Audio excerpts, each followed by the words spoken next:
when we were building this brand, we felt that there were a lot of foreign brands in the market already doing what works in the West. We wanted to build a brand for the Indian pet parents and we wanted to do it in an Indianized way. So, to make that clearer, we felt that it would be better if we name our brand also where it has the word Indian or it represents the Indian pets and the Indian pet community. That's why we've gone with the name IndiCat. Currently, we're launching 4 variants. The staple variant, chicken and liver, is there. Then we have a tuna, mackerel, and chicken variant. We have a squid, shrimp, and sardine variant. And we have a chicken and squid variant. So, cats do love fish. That is a fact. But what we have noticed over the years is that hard to understand which cat will like which flavor in fish. If you take, for instance, some cats like tuna, but they don't like salmon at all. Or some cats like salmon, they don't eat tuna at all. And similarly, sardine is considered the most healthy fish, but not all cats like sardine. So since they are finicky eaters, we felt that chicken and liver is one of those flavors that actually most cats tend to like. It's a very neutral flavor. A fishy smell sometimes does not go well with cats. We feel that the chicken and liver is a good entry variant because it doesn't have any strong protein in it. It's not a very controversial in that sense. Protein is something that should be changed from time to time to ensure that the cat gets a balanced nutrition, in the sense that the cat cannot be just on chicken breast for throughout their life. They'll miss out on a lot of nutrition that can come only from other animal proteins. So mixing up protein is important, while at the same time you need to understand that cats have a very sensitive digestive system and it works on a lot of balance of acid levels and a lot of other things.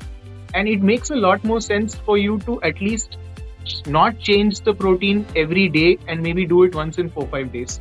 It's good to mix up the protein, but don't do it in such a way that it overwhelms their digestive system. You should give them enough time, especially when you're moving to a new food. First, start slow. Never completely switch diets overnight because that can lead to a lot of indigestion and imbalance in their stomach, and they might not be able to absorb all the nutrients. So slowly ease them into it. And similarly, if they're on a particular protein, it's better to keep them on that protein for 4-5 days before you move to another protein. So maybe if you're starting with chicken and liver, give that for a 4-5 day period. Then go to, say, tuna, mackerel, chicken flavor for next 4-5 days. And then 4-5 days of other flavor. While again, then feeding the same food again and again, cats might become finicky. If you in between feel that after feeding for 2-3 days, one meal you want to give shrimp, that's absolutely fine. But it's not okay to give them a different meal every single time you feed them. Giving them morning squid, then lunch chicken, evening shrimp, it becomes very difficult for the cat, at least in the starting. Maybe after they're used to the food for a period of 2-3 months, and they're used to the different flavors and their stomach gets accustomed to it, then it is okay to, even if you switch it around a lot faster. But at least in the starting, it's better to give them that 1 week of single protein. Cats are obligate carnivores. They primarily get all their nutrients from meat. They don't need anything else to get their nutrients from, like veggies or carbohydrates. Because of that, their digestive system is resemblant of a lion or a tiger's. It does not work well with, like for instance, a dog's digestive system can absorb a lot of vegetarian food and carbs like rice and staples and everything. The cat's digestive system is short and it is designed to absorb nutrients from meat just like a carnivore. It functions in a different way as compared to a dog's.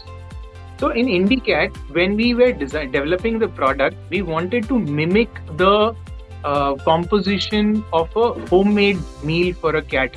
Traditionally, a homegrown cat for the last thousands of years are used to a particular type of diet that they were getting at home, which is minimally processed and is loaded with meat. That we wanted to replicate a home meal type of a food rather than create a commercial product. And that is why we were making it in a very simplistic process where the meat is not over processed. There aren't any additives or chemical ingredients in it.